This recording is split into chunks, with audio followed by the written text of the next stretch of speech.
वाला तुम्ही start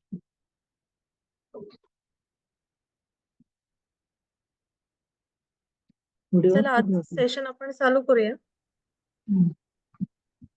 video नको करू आपला हे आपल्या इथे ते बंद करत दिसते का? नमस्कार, मी अर्चना महाजन, संचालिका अरुहिल सोल्युशन्स प्रायव्हेट लिमिटेड. मागील आठवड्यामध्येच आपण 8 मार्च जागतिक महिला दिवस हा साजरा केला. महिला दिन हा सेलिब्रेशन हे फक्त एका दिवसापुरते मर्यादित न राहता त्या अनुषंगाने महिलांचे सक्षमीकरण कसे करता येईल बंद याचा करा. विचार करून अरुहिल सोल्युशन्स प्रायव्हेट लिमिटेडने पुढाकार घेतलेला आहे. महिलांचे आरोग्य व आर्थिक सक्षमीकरण हे कंपनीचे मुख्य ध्येय आहे, ज्यात पर्यावरणपूरक आणि शाश्वत उत्पादनाच्या दिशेने काम करताना केळीच्या खोडापासून sanitary napkins, maternity pads, diapers तयार करण्याची कल्पना साकार झाली. ही उत्पादने प्लास्टिक व रसायनमुक्त असल्याने पर्यावरणासाठी व आरोग्यासाठीही सुरक्षित आहेत. एकच मिनिट हा. तुमचा ऑडिओ आणि व्हिडिओ जरा बंद कराल का? अनिता शिंदे.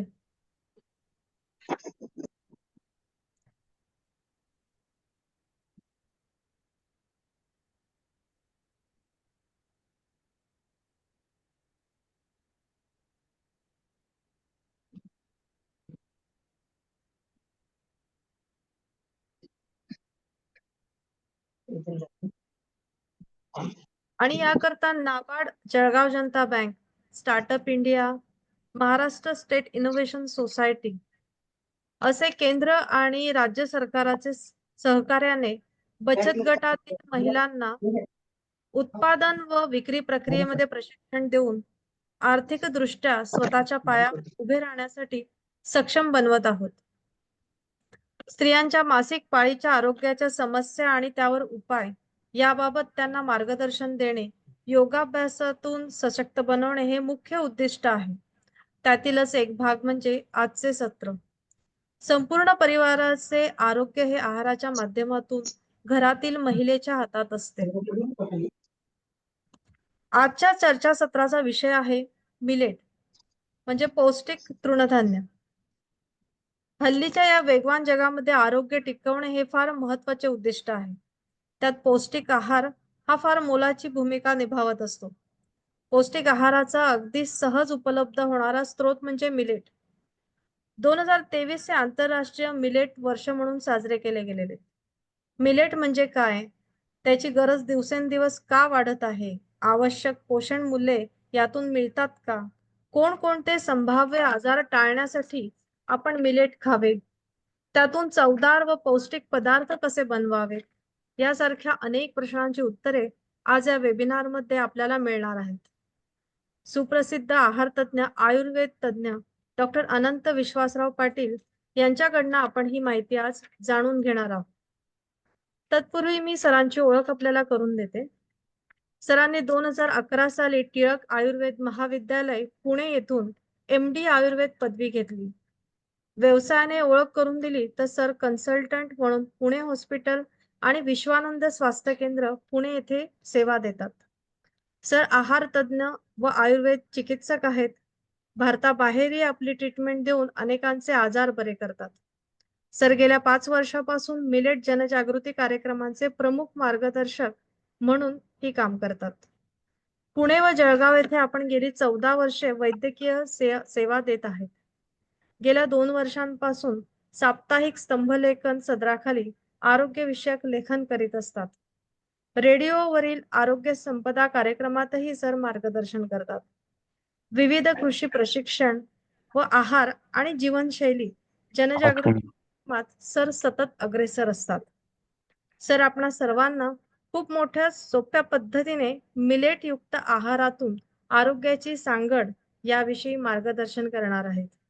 तर मी सरांना विनंती करते की आपण या सत्राचे सूत्र आपल्या हाती घ्यावेत. धन्यवाद. धन्यवाद मॅडम. आवाज येतोय मॅडम? हो सर, येतोय. स्लाइड शेअर करतो. हो, प्लीज.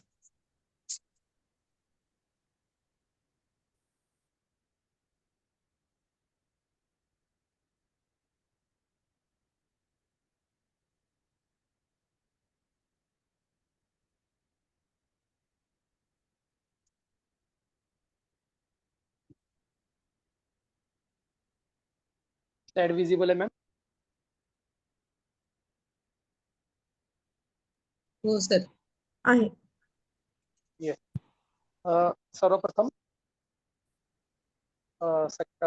आजच्या विषयाला सुरुवात करण्यापूर्वी या विषयाचं गांभीर्य लक्षात येण्याच्या दृष्टिकोनातून थोडं 5 मिनिटं घेतो. 2018 पासून भविष्य काळातील आहार पौष्टिक तृणधान्य काळाची गरज. हे तर आहे बरोबर. हे का? सुरू करतो. बाकी सगळ्यांनी प्लीज आपला माईक बंद ठेवा. थँक्यू.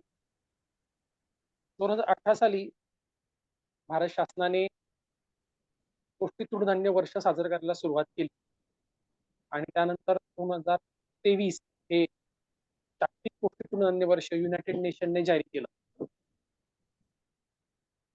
ऍक्च्युली पौष्टिक तृणधान्य काही असं वेगळं फॅड किंवा वेगळं काही असेल असं बऱ्याच जणांना वाटत असेल, पण पौष्टिक तृणधान्य हे आपले पारंपरिक धान्य आहे. आणि तसं ही जी पारंपरिक धान्य आपली आहेत, जी आपल्याला महाराष्ट्रातल्या लोकांना जी सर्वसाधारणपणे माहिती असतात की ज्वारी, बाजरी, नाचणी, राळ ही काही धान्य आपल्याला माहिती असतात. मात्र ह्या धान्यांचा अवेअरनेस करण्याची किंवा यांचं वर्ष साजरं करण्याची गरजच काय, हा पहिले बेसिक प्रश्न सगळ्यांच्या मनात निर्माण झाला पाहिजे. की ज्वारी, बाजरी, नाचणी याचं महत्व सांगण्याची आणि त्यासाठी एवढा मोठा कार्यक्रम जागतिक वर्ष साजरं करण्याची गरज काय. 2018 साली याचा इनिशिएटिव्ह का घेण्यात आला, त्याचं कारण असं आहे की 2018च्या अगोदर जी जागतिक मधुमेहाचं कॉन्फरन्स झाली होती, त्याच्यामध्ये युनायटेड नेशन्सचे सायंटिस्ट होते, साऊथ एशियन कंट्रीजचे सायंटिस्ट, जपानचे सायंटिस्ट, कॅनडातले सायंटिस्ट, अशा विविध सबकॉन्टिनेंट्सचे सायंटिस्ट तिथे उपस्थित होते.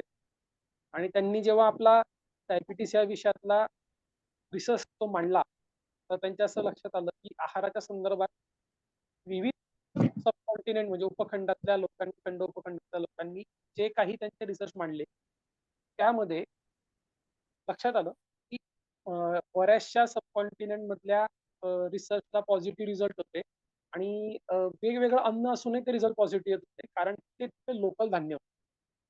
त्याच्या लक्षात आलं की लोकल धान्यांचा त्यांच्या आरोग्यावर चांगला परिणाम दिसून आला आणि त्याच्या शर्करा नियंत्रणात त्याचा मोठा फायदा होतो. आणि असं लक्षात आल्यानंतर चायना, इंडिया आणि काही साऊथ आफ्रिकन कंट्रीजने युनायटेड नेशनला विनंती केली की याचा आपण जागतिक लेवलला प्रचार प्रसार केला तर याचा आपल्याला खूप मोठ्या प्रमाणात फायदा होईल. आणि मग त्यांनी युनायटेड नेशनला रिक्वेस्ट केली आणि साधारण 5 वर्षानंतर जागतिक पौष्टिक तृणधान्य वर्ष म्हणजे वर्ल्ड मिलेट इयर साजरा करण्याचं ठरलं. तेव्हापासून साधारण 2018 पासून मी या मोहिमेमध्ये जोडलं गेलो. मुळात ह्या पौष्टिक तृणधान्यांचं महत्व आपल्याला कळावं म्हणून इतक्या मोठ्या प्रमाणामध्ये शासनाने एवढ्या वेगवेगळ्या योजना किंवा वेगवेगळे कार्यक्रम राबवले शासनातर्फे राबवण्यात आले. तर त्याच्यासाठी त्याचं महत्व काय, तर त्याचे काही विशेष मुद्दे, ठळक मुद्दे आणि नुकताच जागतिक महिला दिन झालेला आहे, त्यानिमित्ताने त्याचे काही पॉईंट्स हायलाईट करू इच्छितो. की सगळ्यात महत्वाचा पॉईंट तो म्हणजे ॲनिमिया. आणि भारतामध्ये ॲनिमियाचं प्रमाण किती असू शकतं, तर जवळपास 80% गर्भिणी महिला, प्रेग्नंट महिला ज्या आहेत त्यांच्यामध्ये आयर्न डिफिशियन्सी सापडते, ॲनिमिया आहे. त्यानंतर 52% ह्या नॉन प्रेग्नंट म्हणजे नॉर्मल महिला ज्या आहेत त्यांच्यामध्ये ॲनिमिया सापडतो. 74% 3 वर्षाखालच्या मुलांमध्ये सुद्धा ॲनिमिया असतो. आणि साधारण 52% लहान मुलांमध्ये, 5 वर्षाखालच्या लहान मुलांमध्ये झिंकची डिफिशियन्सी असते. ॲनिमियाचं एवढं प्रमाण भारतामध्ये आहे. मग अॅनिमिया एवढा काही विशेष आहे ना. तर 80% गर्भिणी महिलांना असेल मग काय एवढं विशेष. तर 52% निम्म्या महिलांचा जर नॉन प्रेग्नेंट वुमन नॉर्मल महिला आहेत त्यांचं जर हिमोग्लोबिन कमी राहत असेल तर काय मोठा विषय. तसा विषय असा आहे की तुम्ही नुकताच कोविड पॅन्डेमिक बघितला तर आपल्याला माहिती आहे की कोविडमध्ये ज्यासाठी सर्वसामान्य माणूस धडपड करत होता तो म्हणजे ऑक्सिजन. ऑक्सिजन जर आपल्या शरीरात आपल्याला हवा असेल तर आपल्याला रक्तामध्ये लागतो हिमोग्लोबिन जो आपल्या शरीरामध्ये ऑक्सिजनचं वहन करत असतो. आणि तेच हिमोग्लोबिन जर 7, 8, 9 असं जर असेल तर आपली ऑक्सिजन कॅरिंग कॅपॅसिटी जी आहे ती कमी होते. त्यामुळे कितीही मोठ्या प्रमाणात जर ऑक्सिजन असेल आणि एखाद्या महिलेचं जर हिमोग्लोबिन कमी असेल तर बाहेरून किती ऑक्सिजन दिला म्हणजे 7 हिमोग्लोबिन असेल तर त्याची ऑक्सिजन कॅरिंग कॅपॅसिटी निम्मे झालेली आहे. त्यामुळे अनेकांनी कदाचित अॅनिमियामुळे आपला जीवन या कोविड पॅन्डेमिक मध्ये ऑक्सिजन असूनही गमावल्याची शक्यता नाकारता येते. आणि एवढ्या मोठ्या प्रमाणामध्ये हा विषय आहे. तर इतक्या मोठ्या विषयापासून म्हणजे पॅन्डेमिक मध्ये ऑक्सिजनची कमतरता शरीराला झाली असेल हा विषय तो सोडायचा. पण दैनंदिन जीवनामध्ये महिलांची जी रोजची धावपळ असते किंवा ज्या वर्किंग वुमन पण असतील त्यांचं घरचं सांभाळून बाहेरचं करणं या सगळ्या धावपळीमध्ये त्यांना ऑक्सिजनचं पर्याप्त मात्रा नाही मिळाली तर त्यांची घालमेल खूप वाटते, स्ट्रेस वाटतो, चिडचिड खूप होते. कारण की काम करण्याची जी मानसिक ताकद असते ती तर महिलांमध्ये प्रचंड असते. पण ऑक्सिजन कमी पडल्यामुळे रोजच्या जीवनात त्यांची चिडचिड होते किंवा जो स्ट्रेस शरीरात निर्माण होतो त्याचे दीर्घकालीन परिणाम नंतर बघायला लागतात. अॅनिमिया हा सगळ्यात मोठा विषय आज आपल्या देशात आहे. त्याचप्रमाणे हायपोथायरॉइडिझम बघितलं असेल. Anand Patil. Anand Patil. Hello, mic please बंद करता का? प्लीज सगळ्यांनी माईक बंद करा. हायपोथायरॉइडिझम आपल्या देशामध्ये बघितलं असेल गेल्या 2 दशकापूर्वी फारसा हायपोथायरॉइडिझमचे पेशंट बघायला मिळतात. पण गेल्या 2 दशकामध्ये हायपोथायरॉइडिझम प्रमाण खूप मोठ्या प्रमाणात वाढलंय. किती वाढलं असेल तर प्रिव्हॅलन्स रेट जो म्हणतात मोजला जातो हायपोथायरॉइडचा तर भारतामध्ये तो 11% वर आहे. 11% प्रिव्हॅलन्स रेट म्हणजे पाश्चिमात्य देशांमध्ये युनायटेड युके मध्ये तो 2% आहे आणि युएसए मध्ये प्रिव्हॅलन्स रेट हायपोथायरॉइडचा 4.6% पण भारतामध्ये हायपोथायरॉइडिझमचा प्रिव्हॅलन्स रेट हा 11% इतक्या मोठ्या प्रमाणात आपल्याला हायपोथायरॉइडिझमचे पेशंट बघायला.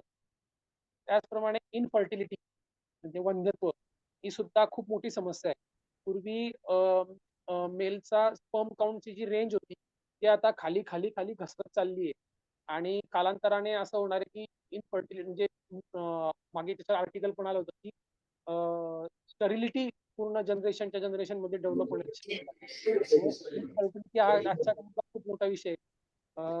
त्याच्यामध्ये महिलांमध्ये बघायला गेलं तर पीसीओडी पॉलिसिस्टिक ओव्हरी डिसऑर्डर हा जो आताच्या हॅलो, कोणाचा तरी माईक चालू आहे, प्लीज बंद करता का? प्लीज माईक बंद करता का आपला? इनफर्टिलिटी चा मेजर रोल महिलांमध्ये याचं कारण जे आहे ते पीसीओएस आहे, पीसीओडी आहे, पॉलिसिस्टिक ओव्हरी डिसऑर्डर म्हणजे तिच्याशांना होणाऱ्या गाठी यामुळे येणारं वंध्यत्व याचं प्रमाण इनफर्टिलिटी सगळ्यात मोठं आहे.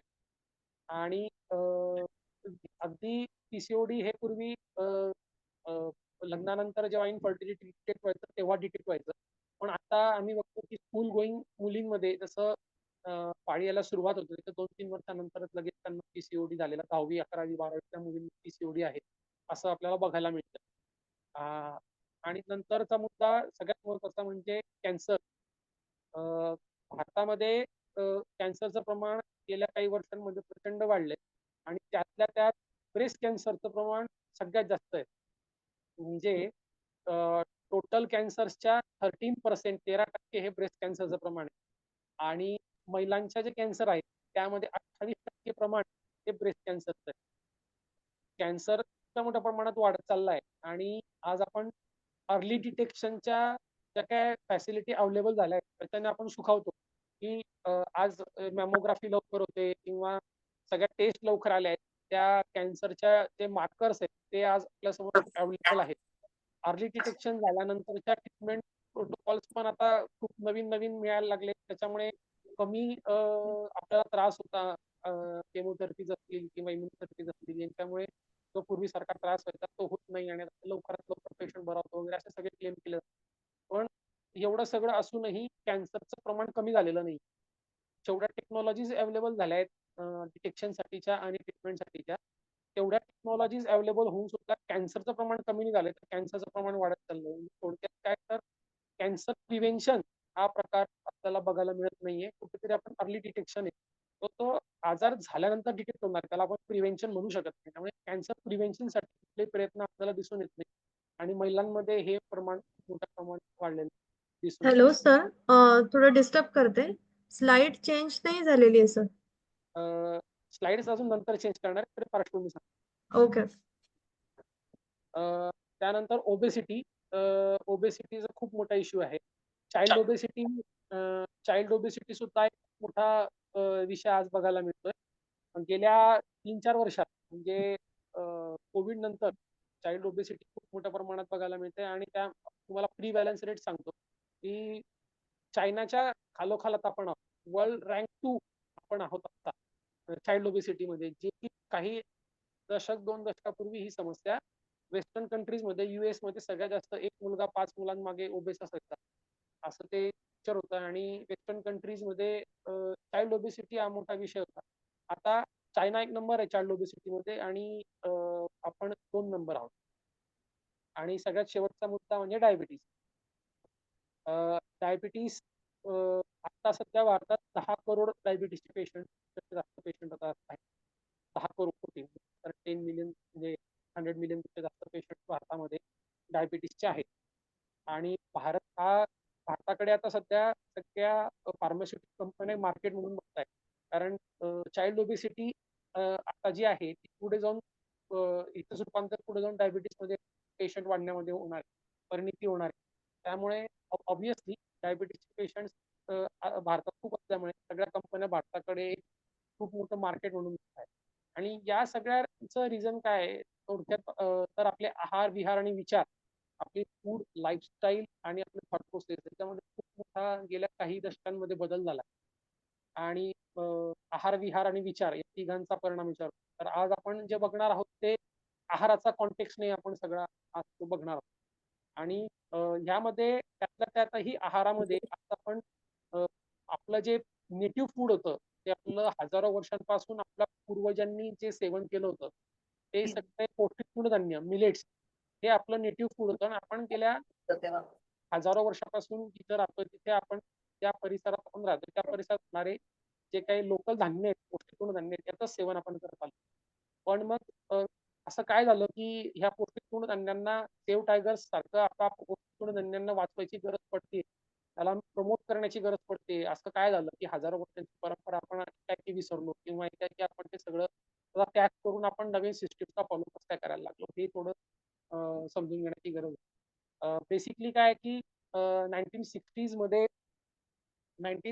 मध्ये जी काय हरित क्रांती घडून आली, त्या हरित क्रांतीचं रोल मॉडेल होतं पंजाब. आणि पंजाबमध्ये युरियाचा वापर करून खूप मोठ्या प्रमाणामध्ये गव्हाचं उत्पादन घेण्यात आलं. आणि साहजिकच त्याचे एक लाट सगळीकडे पसरली आणि सगळ्या शेतकऱ्यांना त्याची भुरळ घातली आणि सगळ्यांनी ज्वारी, बाजरी, नाचणी आदी जे आणि आदी कुठले जे काही धान्य होते त्या सगळ्या धान्यांना सोडून गव्हाकडे सगळे वळले. मुळात पाणी बहुल प्रदेशामध्ये, थंड हवेच्या प्रदेशात ते होणारे धान्य महाराष्ट्रासारख्या बऱ्याचशा ठिकाणी कोरडवाहू जमिनीमध्ये सुद्धा पाण्यासाठी कसरत करून याचा भरपूर वापर करून सुद्धा त्यांनी त्यामध्ये भरपूर गव्हाचं उत्पादन घ्यायला सुरुवात केली. याचं कारण असंही असेल की जी काही पौष्टिक तृणधान्य आहेत ती वजनाला थोडी हलकी आहेत आणि इकडे उत्पादन मिळण्याचं जे प्रमाण आहे ते गव्हाच्या मानाने काही प्रमाणात कमी असल्यामुळे आणि गव्हाला जास्त बाहेर डिमांड जास्त असल्यामुळे आपापच गव्हाकडे लोक शेतकरी ओढ लागले. शेतकरी जरी उत्पादन घेत असेल तरी लोकांचं कन्झम्पशन का कमी झालं त्याचे पण काही कारण. 1960 पूर्वी गहू ज्यांच्याकडे होता ते फक्त श्रीमंतांच्या घरातलं अन्न होतं. श्रीमंतच फक्त गव्हाचं कन्झम्पशन करायचं. तुम्ही ऐकलं असेल की पूर्वीच्या काळी घरांमध्ये कोणी पाहुणा आला तर फक्त गव्हाची पोळी व्हायची आणि ते प्रेस्टिज मानलं जायचं गव्हाची पोळी खाणं. आणि मग ऑब्व्हियस आहे की जे वेस्टर्न कंट्रीच्या लोकांना मेट्रो सिटी ते फॉलो करतात, मेट्रो सिटीच्या लोकांना डिस्ट्रिक्ट लेवलचे, डिस्ट्रिक्ट लेवलच्या लोकांना तालुका लेवलचे लोक फॉलो करतात.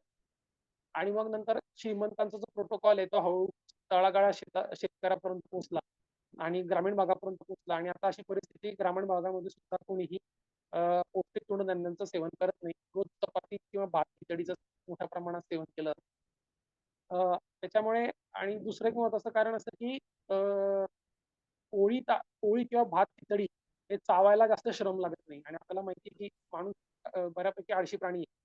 माणूस बऱ्यापैकी जेवढं काम कमी करता येईल त्यासाठी टेक्नॉलॉजीचा वापर करत असतो. माणसाला चरवणक्रियेचा सुद्धा प्रचंड आळस आहे, म्हणून माणूस जास्तीत जास्त भात खिचडी आणि पोळी याचं सेवन अधिक करायला लागला ऍज कम्पेअर टू व्हीट आणि राईस. ज्वारी, बाजरी, नाचणी, राळं, वरई आदी जे पौष्टिक तृणधान्य आहेत, याला चावायला थोडी मेहनत लागते, याला चरवणक्रिया करण्यासाठी मेहनत लागते. आणि त्याचा फायदा असाही होतो की आपल्या खरं चरवण जे आहे ते मुखापासून आरंभ होतं. आणि मुखापासून जेवढं ते अन्न चावलं जाईल मुखामध्ये तेवढी लाळ त्याच्यामध्ये सलायवा त्यात मिश्रित होणार आहे आणि आपलं पचन अधिक चांगलं होणार आहे. परंतु आपण आता बघत आहोत की तिथे तांदूळ होत नाही, त्या सुद्धा भागामध्ये रोज भात खाण्याची प्रथा सुरू झाली आहे. बऱ्याच ठिकाणी आपण बघतो की मिड डे मील मध्ये लहान मुलांना खिचडी असते, रात्री घरी गेल्यानंतर खिचडी असते आणि पुन्हा सकाळी रात्री खिचडी असते. तर मुळात खायला सोपं आणि करायला सोपं असं हे तांदळाचं भाताचं स्वरूप असल्यामुळे आणि मैदाजन्य पदार्थांचं स्वरूप गव्हाचं पदार्थांचं स्वरूप असल्यामुळे साहजिकच पुढे आपल्याकडे गहूजन्य आणि तांदूळ पासून तयार केलेल्या पदार्थांचं सेवन अधिक झालं. अजून काय कारण असू शकतील तर त्याचं अजून एक पौष्टिक तृणधान्यांचं सेवन लोक विसरली याचं अजून एक मोठं कारण आहे, म्हणजे गैरसमज. आता तुम्हाला दिसते स्लाइड पुढची. हो सर, दिसते. हो सर. सगळ्यात मोठा गैरसमज आहे तो म्हणजे चविष्ट आणि पौष्टिक याच्या डेफिनेशन्स बद्दल. डोळे बंद करून जर चविष्ट म्हटलं तर आपल्याला डोळ्यासमोर काही बर्गर, पिझ्झा, फ्रायम्स, समजा जळगाव सारख्या ठिकाणचे लोक असतील तर रगडा किंवा कचोरी, समोसे किंवा वडापाव, रस्सा पोहे वगैरे असे पदार्थ आपल्या डोळ्यासमोर. आणि पौष्टिक म्हटलं की बऱ्याच अंशी लोकांना बिलकुल चव नसलेलं बेचव अन्न, त्याच्यामध्ये कुठलाही चव नाही, निरसता त्या अन्नाची, असे सॅलड्स, मोडाले कडधान्य, फळं असंच आपल्याला फक्त दिसतं.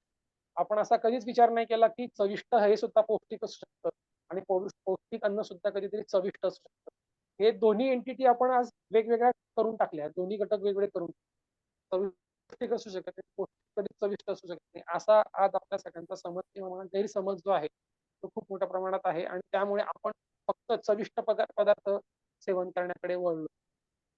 त्यामुळे परिस्थिती काय झाली आहे की आज ओबेसिटी हा ग्लोबल प्रॉब्लेम झालेला आहे. हा काही वेस्टर्न लोकांचा प्रॉब्लेम नाही.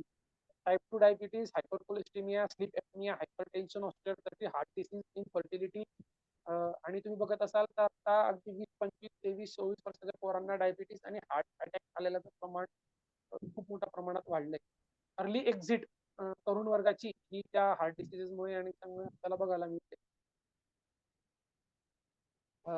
अजून एक मिसअंडरस्टँडिंग जो पॅन्डेमिकने आम्हाला शिकवला, त्या पॅन्डेमिकमध्ये तो लोकांमधला बुद्धीमधला एक खूप मोठा गैरसमज प्रकर्षाने समोर आला. तो म्हणजे पौष्टिक पदार्थ जे आहे ते पचायला जड असले पाहिजे असा एक गैरसमज आपल्या समाजात खूप मोठ्या प्रमाणात बघायला मिळतो. म्हणजे हेवी टू डायजेस्ट जे असतील तेच हेल्दी असू शकतात. जर कधी जे कोणी नॉन व्हेजिटेरियन असतील ते चिकन, मीठ, एग्सचं सेवन करतील आणि जे व्हेजिटेरियन लोक असतील ते काजू, बदाम, अक्रोड, किसमिस, दूध आणि दुधापासून केले जाणारे विभिन्न पदार्थ याचं सेवन करतात.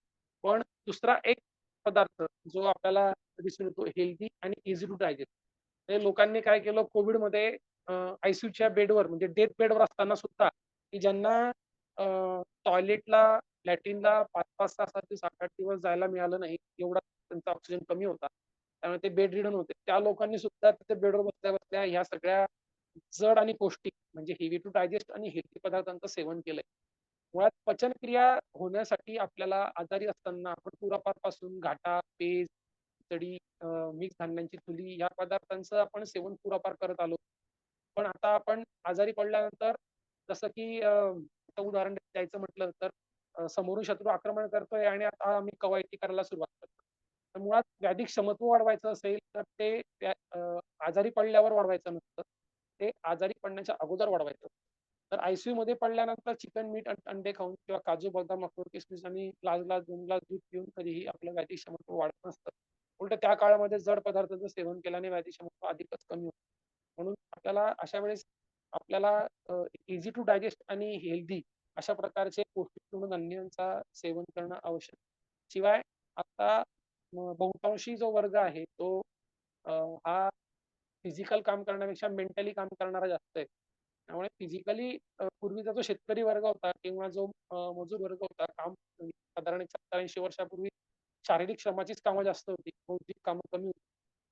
आता मात्र बौद्धिक काम जास्त आणि शारीरिक श्रम कमी आहे. त्यामुळे आपल्याला हेल्दी आणि इझी टू डायजेस्ट अशाच प्रकारचं सेवन शरीराला उपयुक्त ठरू शकतं आणि त्यातून आपल्याला पोषक अंश मिळू शकतात. मग ही जी पारंपरिक पौष्टिक तृणधान्य आहे ती कुठली आहे? तर त्याच्यामध्ये पारंपरिक धान्यांमध्ये ज्वारी, बाजरी, नाचणी, ज्याला स्वर्गम फल किंवा रागी असं आपण म्हणतो, हे सगळ्यांना बऱ्यापैकी चांगलं माहिती आहे. त्याच्यासोबतच कोडो म्हणून एक धान्य आहे. फॉक्सटेल, राळं, त्यांनी कधी 30-40 वर्षापूर्वी शेतामध्ये काम केलं असेल तर शेतकरी वर्ग आपल्या प्रभागामध्ये सुद्धा, आपल्या खानदेशामध्ये किंवा मराठवाड्यामध्ये सुद्धा हा भागामध्ये फॉक्सटेलची लागवड ही बांधावर होत होती. लिटिल मिलेट वरई किंवा रानबगर, आपण पॉलिश बगर खातो त्याचा प्रकार. तर ही वरई किंवा लिटिल मिलेट ही सुद्धा आपल्या मिलेट्समध्येच मोडली जाते.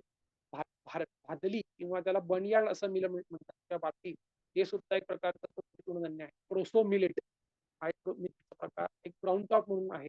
असे अनेक प्रकारचे रिजनल धान्य, म्हणजे त्या त्या प्रदेशामध्ये होणारे असे विविध प्रकारचे धान्य, ज्याला आपण पौष्टिक तृणधान्य असं म्हणतो. मग या पौष्टिक तृणधान्यांचं मिलेटचं वैशिष्ट्य काय? तर सगळ्यात महत्वाचं वैशिष्ट्य म्हणजे फास्ट ग्रोईंग क्रॉप आहे. 140 ते 150 कोटीचा देश आहे आपला. सगळ्यांना अन्नधान्यांचा पुरवठा योग्य प्रमाणात होणं आवश्यक आहे. अशा ठिकाणी आपल्याला फास्ट ग्रोईंग क्रॉप असलं पाहिजे. तर हे जे मिलेट्स आहेत सगळे प्रकारचे, हे सगळे मिलेट्स खूप फास्ट यील्ड देणारे आहेत. पटकन शेतकऱ्याला नगदी, ज्याला नगदी धान्य म्हणतो, उत्पादन म्हणतो, की लगेच त्याला क्रॅश क्रॉप आहे, लगेच त्याच्यात उत्पादन मिळतं आणि तिने जे काही देशाची भूक भागवण्यासाठी त्याचा फायदा होतो. दुसरं, लेस वॉटर कन्झम्पशन होतं त्याच्यामध्ये. हे गव्हासारखं खूप पाणी लागत नाही, त्यामुळे उत्पादन सुद्धा कमी पाण्यात चांगल्या प्रमाणात होतं. त्यामुळे पाण्याचा तुटवडा निर्माण होण्याची शक्यता कमी पाण्यात उत्कृष्ट शेती होते. शिवाय हे नॅचरल धान्य असल्यामुळे याला फारशी पेस्टिसाइड्स लागत सहजरित्या ती नैसर्गिक पद्धतीने शेती केल्यानंतरही याचं उत्पादन खूप चांगल्या प्रमाणात येतं. याला फार पेस्टिसाइड्स लागतात. चौथा मुद्दा महत्वाचा, हिट टॉलरेबल क्रॉप, म्हणजे जागतिक जो का उष्मा वाढत चाललाय, जागतिक ग्लोबल वॉर्मिंग होतंय, हे याला आता सायंटिस्ट एन्व्हायरमेंटल कोलॅप्स असं संबोधतो. त्याला आता कोलॅप्स आणि एन्व्हायरमेंटल चेंज यातला फरक असा, चेंज जो असतो तो रिव्हर्स होतो, कोलॅप्स हा रिव्हर्स नाही होत. तर आता जे काही तापमान वाढ होते ही पुन्हा रिव्हर्स होणार नाही, हे आता आहे तसंच राहणार आहे. त्याच्यामुळे जी काय धान्य आहे जी हीट टॉलरेट नाही करणार, त्या धान्यांचं उत्पादन साहजिकच कमी होत जाणार आहे आणि हीट टॉलरेबल क्रॉप्सला आपल्याला आता वळावं लागणार आहे. शिवाय जसं ज्या प्रदेशामध्ये जसं वातावरण आहे तसं ते धान्य असेल ते आपल्याला जास्त उपयुक्त आहे. म्हणजे आपण ज्या ठिकाणी राहतोय त्या कटिबंध प्रदेशामध्ये जे अन्नधान्य टिकू शकेल असं धान्य जर आपण उत्पादन घेतलं आणि त्याचं कन्झम्पशन केलं तर साहजिकच काय होईल की आपल्या शरीराला सुद्धा हीट टॉलरन्स कपॅसिटी आपोआपच मिळेल. आणि त्याच्या विरोधात आपण जर जिथे पाणी खूप आहे किंवा थंड प्रदेश आहे तिथलं अन्नधान्य खाल्लं तर आपल्याला ती हीट टॉलरन्सची कपॅसिटी, आपली उष्म्याला सामोरं जाण्याची कपॅसिटी आपली साहजिकच कमी होणार आहे. तो हीट टॉलरेबल क्रॉप्स कन्झम्पशन केल्याने आपल्याला भवितव्यात होणाऱ्या ज्या काही प्रॉब्लेम्स आहेत त्याला सामोरं जाण्याची सुद्धा आपल्याला शक्ती मिळणार. कारण की जिथं जे पिकतं तेच खायला पाहिजे. लोकल फूड जे आहे ते आपल्यासाठी बेस्ट आहे. याचं सगळ्यात मोठं उदाहरण क्युबा हा देश आहे. ते त्यांच्या आजूबाजूला जे तेच खातात, त्यामुळे आपण त्यांच्याकडे ट्रान्सपोर्टेशन सुद्धा लागत नाही फारसं आणि तेच फूड त्यांच्यासाठी चांगलं. ग्लोबलायझेशनमुळे काय झालं की जगभरातलं कुठलंही फळं पदार्थ अन्नधान्य आपल्याला सहज उपलब्ध व्हायला लागलं की जे प्रदेशाला जे आपल्या प्रदेशामध्ये उत्पादन होत नाही ते आपल्याला सुटेबल नाही ते सुद्धा बरेचसे पदार्थ किंवा फळं आज जगभरातनं अगदी 2-4 दिवसात जगातल्या कुठल्याही देशामध्ये कुठल्याही गावामध्ये सहज पोहोचवता येऊ शकतो. त्यामुळे ग्लोबलायझेशनमुळे आपलं जे जसं आपलं बायोडायव्हर्सिटी तशी आपली जी खाद्य संस्कृती होती, विविधता होती खाद्य संस्कृतीमध्ये ती सगळी नष्ट झाली. जे आपले लोकल फूड होते ते लोकल फूड आयटम्स हळूहळू आपले नामशेष झाले आणि आपण ग्लोबली एक कॉमन फूड 12 महिने सेवन करायला लागलो आणि त्याचे इफेक्ट आपल्याला आज आरोग्यावर दिसून येत आहेत. जिथं ते विकतं तेच खावं असं म्हणत असताना आज आपल्याकडे जेव्हा आपण एखाद्या हॉटेलमध्ये जातो तेव्हा आपला मेनू कार्ड उघडल्यानंतर त्यामध्ये चायनीज, पंजाबी, साऊथ इंडियन असं विविध पदार्थ दिसतात. पण त्यातला महाराष्ट्रीयन किंवा आपलं लोकल फूड जे आहे ते त्यातलं आज कुठेही बघायला मिळत नाही. म्हणजे आपला जो ओढा आहे तो सगळं आपल्याकडे जे नाही ते खाण्याच्या मागे असतो. बऱ्याच वेळा आम्ही जेव्हा रुग्णांना नाचणी खाण्याचा सल्ला देतो तर बहुतांशी लोक आम्हाला ओट्स खाल्ले तर चालतील का असं विचारतात. तर बेसिकली आपल्याला पहिल्यापासूनच जे आपले लोकल फळं किंवा आपले लोकल धान्य आहेत त्यांच्याकडे आपला ओढ कमी असते. उलट जे बाहेरचं ते चांगलं हा आपला खूप मोठा गैरसमज असल्याने आपण नेहमी फळं सुद्धा बघायला गेलं तर जे आपल्या प्रदेशात होत नाही ते महाग महाग फळं सुद्धा आपण बळजबरीने आणून ते खातो. मग या पौष्टिक तृण सेवनाचे फायदे काय? खरंच हे पौष्टिक तृण एवढे फायदेशीर आहेत तर मग त्याच्यातले काय अशा प्रॉपर्टी आहेत की ज्या आज फायदेशीर आहेत? तर ढोबळमानाने विचार करायला गेला तर तंतुमय पदार्थांनी युक्त आहेत. म्हणजे थोडक्यात फायबर रिच फूड आहे आणि फायबर्स हे आपल्याला अनेक दृष्टीने फायदेशीर आहे. फायबर्समुळे आपल्याला जे काय आपलं शरीरामध्ये ग्लुकोजचं जे अपटेक आहे तो खूप स्लो होतो फायबर्समुळे. शिवाय इंटेस्टाईन क्लीन राहतात, मोशन साफ होतात आणि तुम्हाला माहिती असेल की आज आपल्या डेली सोपच्या सगळ्या चॅनल्स आणि त्यावर तुम्ही बघत असाल तर पोट साफ होण्याच्या औषधांचं खूप मोठा ऍडव्हर्टाइजमेंट हे फिल्म स्टार्स करत असतात. तर हजारो कोटी रुपयांचं कोट्यवधी रुपयांचं मार्केट पोट साफ होण्याच्या औषधांचं आणि तंतुमय पदार्थांची कमतरता आहे कॉन्स्टिपेशनचं सगळ्यात महत्वाचं कारण असल्यामुळे तंतुमय पदार्थांनी युक्त असे पौष्टिक तृणधान्य असल्यामुळे याच्यावर कॉन्स्टिपेशन मात करण्यासाठी या गोष्टींचा फार चांगला फायदा होतो. भरपूर कॅल्शियम युक्त असे हे पौष्टिक तृणधान्य दुधाचा दूध हा कॅल्शियमचा स्रोत हे मान्य आहे पण बहुतांशी ठिकाणी दूधच कॅल्शियमचा स्रोत आहे असा एक खूप मोठा गैरसमज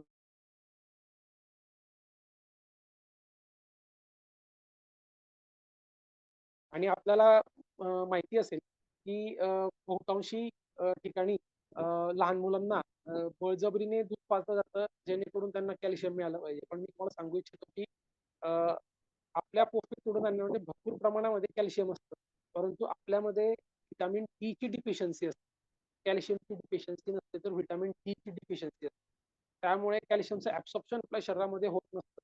म्हणून कॅल्शियम सर्वसाधारण उदाहरण मी देतो की कुठलाही प्राणी हा आईचं दूध सोडल्यानंतर दूध पित नाही. फक्त मनुष्य साधे प्राणी आहे तो आईचं दूध सोडल्यानंतर दूध पित असतो. तर भरपूर कॅल्शियम युक्त असे हे पौष्टिक तृणधान्य आहेत. उलट अगदी भरपूर दूध पिल्यानंतर लहान मुलांना अनेक वेळा आपण बघत असतो की कफ, सर्दी, खोकला याच्या समस्या वारंवार मुलांना होत असतात आणि उलट पौष्टिक तृणधान्य त्यांची इम्युनिटी ह्या सर्दी विरोधात वाढत असते. नंतर खनिजांनी समृद्ध असे पौष्टिक तृणधान्य कोविडच्या काळात आपण बघितलं असेल की भरपूर ज्या काय मल्टीव्हिटॅमिन्स दिल्या गेल्या त्यामध्ये तुम्ही जर बारकाईने बघितलं तर त्यामध्ये भरपूर प्रकारचे बारीक बारीक मिनरल्स त्याच्यामध्ये ऍड केले होते, खनिज द्रव्य ऍड केले गेले. मॅग्नेशियम असेल, झिंक असेल, सेलेनियम असेल असे भरपूर मायक्रो मिनरल्स की जे आपल्या शरीरामध्ये इम्युनिटी वाढवण्यामध्ये त्यांचा खूप मेजर रोल आहे. असे सगळे मिनरल्स म्हणजे खनिज द्रव्य हे आपल्याला त्या मल्टीव्हिटॅमिन टॅबलेट्स मधून इम्युनिटी वाढवण्यासाठी देण्यात येतो. परंतु पौष्टिक तृणधान्य हे या खनिजांनी ऑलरेडी समृद्ध आहे आणि आपण आर्टिफिशियली ही आपल्या मल्टीव्हिटॅमिन टॅबलेट्स मधून हे मिनरल्स ऍडेड मिनरल्स घेत असलो तरी जे नॅचरल फॉर्म मध्ये ऑर्गॅनिक फॉर्म मध्ये आपल्याला जे त्या पौष्टिक तृणधान्याच्या सेवनातून मिळतील आणि त्याचं ऍब्सॉर्प्शन इतकं फास्ट होईल तेवढं आर्टिफिशियल द्रव्यांचं तेवढं चांगलं होऊ शकत नाही. त्यामुळे नॅचरल स्रोत जो आहे या पौष्टिक तृणधान्यांच्या सेवनातून आपल्याला खनिज द्रव्य आहे नॅचरल स्रोत आहे. त्याच्यामुळे जास्तीत जास्त पौष्टिक तृणधान्याच्या सेवनाने आपल्याला या खनिजांनी समृद्धता वाढवता येईल. भरपूर लोहयुक्त, मगाशी मी सांगितलं की अॅनिमिया हा भारतातला खूप मोठा प्रॉब्लेम आहे. तर भरपूर लोहयुक्त असल्याने आणि कुठलेही साईड इफेक्ट नाही. बऱ्याच वेळा लोहयुक्त गोळ्या ज्या महिलांनी प्रेग्नन्सीच्या काळात खाल्ल्या आहेत गोळ्या, त्यांना माहिती असेल की ज्या महिलांनी, काय सगळ्याच महिलांनी आयर्नचे टॅबलेट्स खाल्लेले असतात. त्यामुळे त्यांच्या पोटामध्ये जे काही क्रॅम्प्स येणं किंवा त्यांना कॉन्स्टिपेशन होणं याच्या समस्यांना सामोरं जायला लागतं.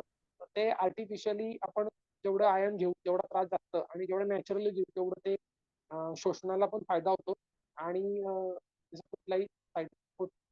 वजन कमी करण्यासाठी मग असे मी म्हटलं की भरपूर तंतुमय पदार्थांनी युक्त असल्यामुळे पौष्टिक तृणधान्यांच्या सेवनाने शरीरामध्ये शर्करा शोषणाचं जे कार्य आहे ते खूप स्लो होतं, आणि गहू आणि तांदूळामध्ये ते खूप फास्ट होतं. साधारण एक पौष्टिक तृणधान्यांचं सेवन केल्याने जे काही ग्लुकोजचा अपटेक आहे, हा ग्लुकोजचा अपटेक साधारण 20 मिनिटं ते साधारण 2 तास आपल्याला लागतात. आणि जेव्हा आपण तांदूळ किंवा मैद्याचे पदार्थ खातो तर साधारण 20 मिनिटांमध्ये ते फार फास्ट त्याचं रक्तामध्ये शोषण शर्करेचं होत असतं. आणि जेवढं फास्ट होणार आहे तेवढं त्याचं रूपांतर फॅट्समध्ये लवकर कन्व्हर्जन होणार आहे, आणि जेवढं स्लो होईल तेवढं ते वजन वाढण्याच्या दृष्टिकोनातून त्रासदायक होतं. त्यामुळे बॉडी वेट कंट्रोल करण्यासाठी हे पौष्टिक तृणधान्यांचं सेवन करणं मधुमेह रुग्णांसाठी आबालवृद्धांसाठी पौष्टिक आहे. बऱ्याच वेळा आम्ही जेव्हा नाश्त्याचं सेवन रुग्णांना करायला सांगतो तेव्हा ते विचारतात की लहान बाळांना पेज देतात ती नाचणी का? म्हणजे पहिल्यापासून आपलं प्रिज्युडाइज माइंड आहे की पूर्वग्रह आहोत आपण की नाचणी हे फक्त लहान मुलांकरता आहे, आबालवृद्धांनी तसं काही खाऊ नये. फक्त एका स्पेसिफिक एज लिमिट पर्यंत त्याचं आपण स्ट्रिक्ट करून ठेवलं, आणि त्यामुळे अनेक वेळा आपल्याला कॅल्शियम डिफिशियन्सी बघायला मिळते. जेवढं नॅचरल फॉर्म मध्ये आपल्याला कॅल्शियम मिळेल तेवढं अधिक चांगलं. पूर्णपणे नैसर्गिक पद्धतीने तयार करता येतं. त्यामुळे जे मगाशी मी सांगितलं कॅन्सरचा जो इन्सिडेन्स रेट आहे तो भारतामध्ये इतका मोठ्या प्रमाणामध्ये आहे, आणि त्यातल्या त्यात ब्रेस्ट कॅन्सर खूप मोठ्या प्रमाणात आपल्याला बघायला मिळतो, आणि त्यांनी अनेक महिलांचं जीवन उद्ध्वस्त झालेलं बघायला मिळतं. अनेक कुटुंब त्यामुळे त्यांना त्याचा इफेक्ट त्याचे आपल्या कुटुंबामध्ये दिसून येतात. आणि तरुण महिलांचं त्यामुळे जीवन ठेवती ना फक्त थोडासा गोळा घेऊन पायाने पण बाहेर घुसली. त्यामुळे पूर्णपणे नैसर्गिक पद्धतीने तयार केले गेलेल्या पदार्थांकडे वळण्याची गरज आज आपल्याला आहे. म्हणून पौष्टिक तृणधान्यांचं सेवन करणं अत्यंत आवश्यक. मग याच्या सेवनाचे अजून काही प्रॉपर्टी काय आहे तर अँटी ऍसिडिक आहे, भरपूर तंतू पदार्थ असल्यामुळे त्याचा निचरा आपल्या शरीरात चांगला होतो. ग्लुटेन फ्री आहे. आज आपण वेस्टर्न कंट्रीज मध्ये बघतो तर तिथे अन्न पदार्थांवर स्टॅम्प असतो ग्लुटेन फ्री फूड, कारण की अनेक लोकांचं गॅस्ट्रोस्कोपी कोलोनोस्कोपी केल्यानंतर त्यांच्या ज्या पोटाच्या समस्या त्याचं निदान होत नाही, आणि त्यांना बऱ्याच वेळा सांगितलं होतं की तुम्हाला ग्लुटेनची अलर्जी, तुम्ही गव्हाचे पदार्थ खाऊ. ते जे ग्लुटेन आहे हे ज्या गव्हा किंवा मैदाजन्य पदार्थांमध्ये भरपूर मोठ्या प्रमाणात असतं, आणि त्यामुळे अनेकांना पोटाच्या विकारांना सामोरं जायला लागतं. वर्षानुवर्ष हे प्रॉब्लेम तसेच राहतात. मग नंतर त्याला ग्लुटेन फ्री असं अन्न खास सांगितलं. तर आपले पूर्वज हे सगळं ग्लुटेन फ्रीच खात होते. हे ग्लुटेन फ्री धान्य आहे. लो जी आहे म्हणजे ग्लायसेमिक इंडेक्स, म्हणजे शरीरात म्हणजे रक्तामध्ये शर्करा शोषून शर्करा वाढवण्याची जी क्षमता असते त्याचा जो मानक आहे त्याला ग्लायसेमिक इंडेक्स म्हणतो, तो यांचा कमी आहे. त्यामुळे डायबिटीज पेशंटसाठी धान्य. Protein with balance amino acid profile. आपल्या शरीरामध्ये इम्युनिटी वाढण्यासाठी प्रोटीन्स लागतात, आणि प्रोटीन्स बनतात अमायनो ऍसिड्स पासून. पण प्रोटीन हवे शरीराला म्हणून अनेक लोक खूप साऱ्या प्रमाणात प्रोटीन, मीट म्हणा किंवा नॉन व्हेजिटेरियन फूड्स म्हणा किंवा प्रोटीन पावडर खूप मोठ्या प्रमाणात कन्झ्युम करतात, आणि त्याचे साईड इफेक्ट अनालिसिस. पण त्यासाठी आपल्याला इम्युनिटी वाढवण्यासाठी प्रोटीन नंतर बॅलन्स अमायनो ऍसिड लागतात. ते बॅलन्स अमायनो ऍसिड प्रोफाईल आपल्याला त्या अन्नधान्यातून मिळतं. ते डिटॉक्सिफाय बॉडी, शरीराला शुद्ध करण्याचं काम करतं. कोलेस्ट्रॉल कमी करतं, ब्रेस्ट कॅन्सर पासून प्रिव्हेंट करतं, जे मी मगाशी म्हटली. टाईप 2 डायबिटीस जो ओबेसिटी पासून डेव्हलप होतो त्याच्यापासून प्रिव्हेंट करतं, आणि ब्लड प्रेशर रिच करण्याकरता मदत करतं. हार्ट डिसीज पासून प्रिव्हेंट करतं. जे मी मगाशी म्हटलं की भरपूर सारी खनिज द्रव्य असल्यामुळे आपल्याला अस्थमा सारख्या अनेक कंडिशन्स मध्ये फायदा होताना दिसून येतो. किडनी लिव्हर फंक्शन चांगलं ठेवण्याचं काम करतं, इम्युनिटी सिस्टीम्सला बूस्ट करतं, गॅस्ट्रोइंटेस्टायनल काही आजार असतील, म्हणजे पोटाचे काही विकार असतील, अल्सर असतील, कोलॉन कॅन्सर असेल, इरिटेबल बॉवेल सिंड्रोम असेल, कोलॅटिस असेल, अल्सरेटिव्ह कोलॅटिस असेल, अशा ऍसिडिटी असेल, अशा विविध प्रकारच्या पोटाच्या विविध आजारांमध्ये सुद्धा हे प्रिव्हेन्शन म्हणून याचा सेवन करणं अत्यंत आवश्यक. नंतर कॉन्स्टिपेशन, एक्सेस गॅस, ब्लोटिंग, क्रॅम्पिंग. अनेक लोकांना ही समस्या कमी अधिक असतेच. म्हणजे बरेच लोक सांगतात की कॉन्स्टिपेशन आहे, पोटात डब्ब झालाय, पोट फुगल्यासारखं वाटतं, क्रॅम्प येत राहतात.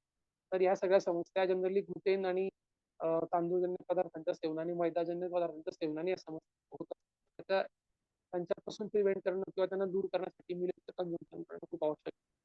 शिवाय आपल्या पोटामध्ये एक इकोसिस्टीम आहे. त्या इकोसिस्टीम म्हणजे काय, तर आपल्या पोटामध्ये काही मायक्रोब्स असतात, मायक्रोबॅक्टेरिया असतात, हे आपल्या फूडचं डायजेशन करण्यासाठी अत्यंत आवश्यक असतं. अन्नपदार्थांचं विघटन घडवून त्यांच्या त्यात असलेल्या सूक्ष्म पोषकांशांचं शरीरामध्ये ऍब्सॉर्प्शन होण्यासाठी ह्या सूक्ष्म जीवजंतूंचा मोठा मेजर रोल असतो.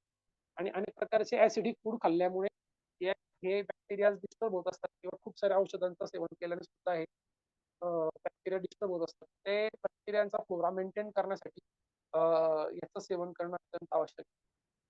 पौष्टिक तृणधान्यांची उपयुक्तता मग कुठल्या कुठल्या व्याधीत आहे, फास्ट आपण बघूया. डायबिटीस आहे, ओबेसिटी आहे, ऑस्टिओआर्थरायटिस आहे, अॅनिमिया आहे, कॅन्सर आहे, इनफर्टिलिटी आहे, हायपर ऍसिडिटी मध्ये सुद्धा, मायग्रेन आहे, कॉन्स्टिपेशन आहे, इरिटेबल बॉवेल सिंड्रोम आहे, कोलायटिस आहे, ग्लुटेन अलर्जी जी आहे, आणि सगळ्यात शेवटचा आणि लास्ट माल नरिशमेंट. म्हणजे याच्या बाबतीत नेहमी सांगतो की 2 प्रकारची माल नरिशमेंट बघायला मिळते. एक ते अन्नधान्यांचा तुटवडा आहे. मेळघाट, पालघर, मोखाडा, जव्हारचा काही आदिवासी भाग, नंदुरबार साईडचा काही आदिवासी भाग, या भागामध्ये आज आपल्याला अन्नधान्यांच्या तुटवड्यामुळे काही प्रमाणात मालनरिशमेंट बघायला मिळते. आणि 90 ते 95% जी मालनरिशमेंट आपल्याला बघायला मिळते, पुढचा टप्पा म्हणजे अति खाल्ल्यामुळे निर्माण झालेली मालनरिशमेंट, त्याला आपण ओला दुष्काळ म्हणू शकतो. म्हणजे अधिक प्रमाणामध्ये अनुपयोगी किंवा काही उपयुक्त नसलेल्या पदार्थांचं अति प्रमाणात कन्झम्पशन केल्यामुळे निर्माण झालेली मालनरिशमेंट, असं आपण त्याला म्हणू शकतो. ओला दुष्काळ असं त्याला मी संबोधतो. तर सुका दुष्काळ आता कमी प्रमाणात बघायला मिळतो, ओला दुष्काळ जास्त प्रमाणात बघायला मिळतो. अशा प्रकारचं मालनरिशमेंट जर घालवायची असेल तर पचायला पचायला हलके आणि पौष्टिक अशा पदार्थांचं कन्झम्पशन केल्याने ती मालनरिशमेंट दूर होते. तर आपण प्रमाणाने जे काय मेजर जे काय पौष्टिक तृणधान्य त्याचे फायदे काय ते बघूया. ज्वारी जी आहे, ज्वारी हे सगळ्यात मेजर आपल्याकडे खाल्लं जाणारं, खानदेशामध्ये किंवा मराठवाड्यामध्ये खाल्लं जाणारं एक पौष्टिक तृणधान्य आहे. आणि ह्या ज्वारीमध्ये भरपूर प्रमाणात प्रोटीन्स आहेत, फेनॉल आणि फॉलिक ऍसिड आहे. त्यामुळे भरपूर प्रमाणात फेनॉल्स आणि फॉलिक ऍसिडचं प्रमाण असल्यामुळे आपल्याला माहिती असेल की फॉलिक ऍसिड हे बिफोर प्रेग्नन्सी, आफ्टर प्रेग्नन्सी मोठ्या प्रमाणात दिलं जातं. तर हे फॉलिक ऍसिड आहे, त्याच्यामुळे रेड ब्लड सेलची ऍक्टिव्हिटी वाढवणं आणि ब्रेस्ट कॅन्सरची रिस्क कमी करणं, यासाठी दोन्ही गोष्टींसाठी ज्वारीचं सेवन करणं अत्यंत आवश्यक आहे. Rich in calcium, rich in fibre, मुळात गुणधर्माने आपल्या पुरंपार जी आपली जी खाद्य संस्कृती, यामध्ये ऋतूनुसार वैविध्य आहे. आहार पदार्थांमध्ये ऋतूनुसार विविध सण आहेत, आणि त्या सणांना आपल्या इथे कुठल्या तरी अन्नधान्याची जोड दिलेली आहे. तसं मी काल एका ठिकाणी कानकुशीच्या कार्यक्रमाला गेलो होतो, तिथे त्यांनी ज्वारीची खिचडी टाकून तयार केलेली खाऊ. तर हे आपले जे पारंपरिक धान्य पदार्थ सण होते, तर कानकोसनी या सीझन मध्ये होते. या सीझन मध्ये पुढे आता उष्णता वाढते, आणि ते त्यांनी ज्वारीची खिचडी तयार केली होती. तर मुळात उष्ण सीझन मध्ये आपण काय खातो, तर ज्वारी खाल्ली. आणि भोगीच्या वेळेस आपण बाजरीची भाकरी टाकून करतो. तर ते जे काही सण आहेत त्याच्यामध्ये आपल्याला पारंपरिक जे काही धान्य आहेत, पारंपरिक धान्यांची जोड आपण त्याला त्या सणांना आपण दिलेली आहे. आणि त्याचं रूढी परंपरेत कन्व्हर्जन झाल्यामुळे आपल्याला ते सायंटिफिक बाजू समजून येत नाही, पण त्याच्यामध्ये खूप मोठा सायंटिफिक अप्रोच हा. त्यामुळे rich in protein, calcium, folic acid, phenols आणि रिच इन फायबर अशी ही थंड गुणाची ज्वारी ही आपल्याला उन्हाळ्याच्या 4-5 महिन्यांमध्ये. त्यानंतर बाजरी, रिचेस्ट सोर्स ऑफ आयर्न हे बाजरी आहे. मगाशी मी सांगितलं की अॅनिमिया हा मोठा इश्यू आहे, गर्भिणी महिलांचा आयर्न कमी आहे. आयर्नची सगळ्यात रिच सोर्स आहे बाजरी आहे. बरेच लोक म्हणतात की आम्हाला बाजरी उष्ण पडते, पण लोक बाजरी बंद करतात पण मसाल्याच्या भाज्या, ठेचा, आठवड्याची भाजी, शेवची भाजी, मसाल्याची खिचडी, कैरीचं लोणचं, वांग्याची भाजी असे पदार्थ बंद न करता पहिल्यांदा बाजरी बंद करून फक्त सोयीस्करित्या, कारण चावायला कष्ट पडतात म्हणून, करायला मेहनत पडते म्हणून लोक पहिल्यांदा बाजरी बंद करून बाकीचे पदार्थ बंद करतात. पण मुळात आपल्याकडे जे काय पावसाळ्याचे काही दिवस आणि थंडीचे काही दिवस आपण नक्कीच बाजरीचं सेवन करू शकतो. या थंड ऋतूमध्ये बाजरीचं आपल्याला उष्मा किंवा high in protein, high in zinc, zinc आणि फॉलिक ऍसिड भरपूर आहे. तर झिंक एवढा काम होतं घटक तर आपल्या शरीरामध्ये मॅक्रोफेजेस नावाचा एक पेशी असते. त्या पेशी बाहेरून आलेल्या जंतूंचा संसर्ग होण्यामुळे त्यांना संपवून टाकतात. तर ती जी मॅक्रोफेजेस आहेत त्या मॅक्रोफेजेसची ऍक्टिव्हिटी वाढवण्याचं काम हे झिंक करत असतं. म्हणजे जे काय रेस्पिरेटरी इम्युनिटी वाढवण्याचं काम आहे ते आपल्याला झिंकच्या माध्यमातून ते इम्युनिटी आपली डेव्हलप होतं. म्हणून तुम्ही बघितलं असेल की अनेक लहान मुलांना जे टॉनिकच्या बाटल्या दिल्या जातात त्याच्यामध्ये झिंक हा महत्वाचा घटक. त्यानंतर रिच इन कॅल्शियम आणि मिनरल, तर भरपूर मोठ्या प्रमाणामध्ये कॅल्शियम आणि मिनरल सुद्धा या याच्यातून मिळत असतात. जसं की मॅग्नेशियम आहे, तर मॅग्नेशियम टाईप 2 डायबिटीस आणि त्या हृदयाच्या रक्तवाहिन्या आहेत त्यांना पेटंट म्हणजे त्यांना ओपन ठेवण्याचं काम, त्याची हेल्थ व्यवस्थित ठेवणं, ओपन ठेवणं यासाठी मॅग्नेशियमचा मेजर रोल. त्याच्यानंतर आपण बघितलं असेल की ज्या ज्या गोष्टींमध्ये आयर्नचं जेव्हा आपल्याला टॅबलेट दिल्या जातात डॉक्टरांकडून, तेव्हा ते सांगत असतात की दुधासोबत या टॅबलेट घेऊ नका, कारण कॅल्शियम आणि आयर्न सोबत ऍब्सॉर्ब होत नाही म्हणून वेगवेगळ्या दिल्या जातात. पण याच्यामध्ये कॅल्शियम सुद्धा आहे आणि आयर्न सुद्धा आहे. शिवाय डायबिटीस पेशंटसाठी सुद्धा खूप त्याचा ग्लायसेमिक इंडेक्स खूप लो आहे. त्यानंतर धनशक्ती नावाचा जो ब्रँड आहे, जो खानदेशातला एक सायंटिस्ट आहे, त्यांनी तो हेमंत पाटील सर यांनी हा शोधून काढला होता. तर त्यांनी बायोफोर्टिफाईड त्याच्यामध्ये झिंक जे आहे ते बायोफोर्टिफाईड केले गेले, त्याच्यामध्ये झिंकची मात्रा खूप जास्त आहे.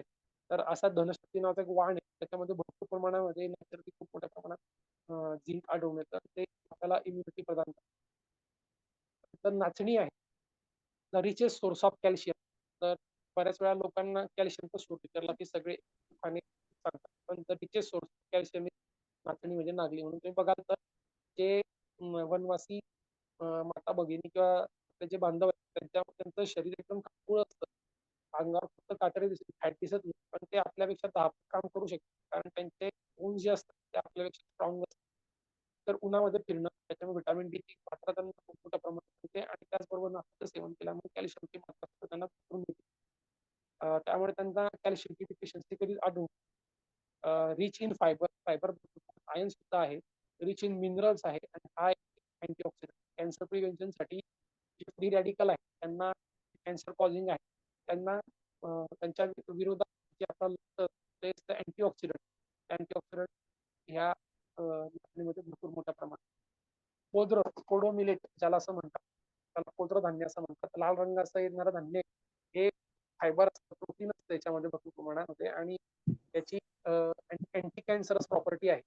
हे अनेक प्रकारच्या कॅन्सर मध्ये कॅन्सर फाईट करत असतात.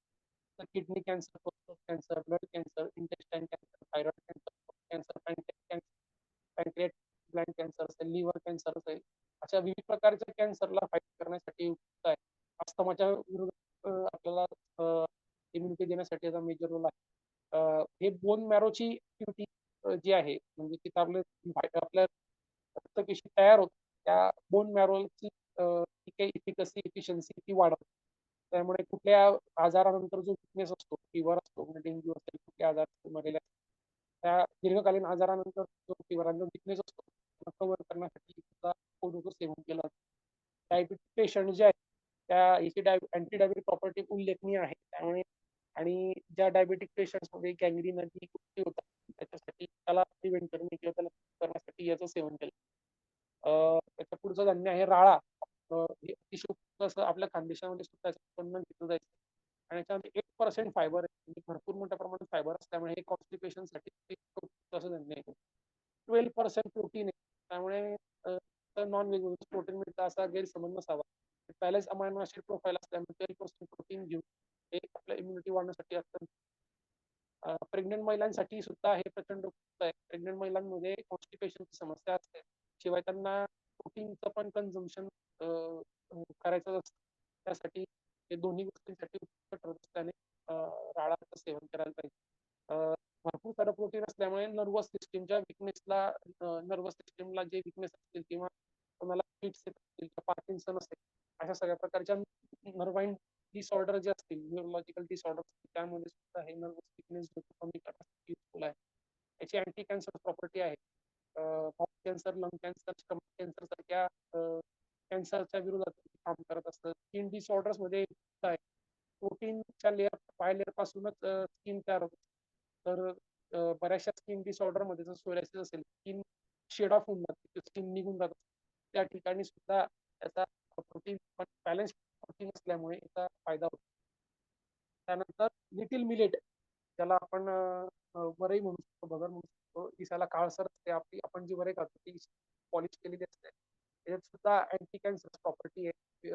Cancer, blood cancer, thyroid cancer, brain cancer, plant cancer कॅन्सरमध्ये शिवाय सगळ्यात महत्वाचं की आपल्या शरीरातील लिम्फॅटिक सिस्टीम जी आहे, लिम्फॅटिक सिस्टीम म्हणजे आपल्या शरीराचे उपयुक्त असे जे घटक असतात की जे बाहेरच्या आलेल्या पेशींना किल करण्यासाठी इम्युनिटी जी आपल्याला लागते ती सगळी लिम्फ मधून आपल्याला प्रोव्हाइड होत असते. ते लिम्फॅटिक सिस्टीमला बूस्ट करण्यासाठीचं काम हे लिटिल मिलेट करत असतं. आणि रिप्रोडक्टिव्ह सिस्टीम, जननेंद्रियांना ताकद देणे, हे मेल असो का फिमेल असो, तर त्या मेल रिप्रोडक्टिव्ह सिस्टीमला एनहान्स करण्याचं काम हे करत असतं, लिटिल मिलेट करत असतं.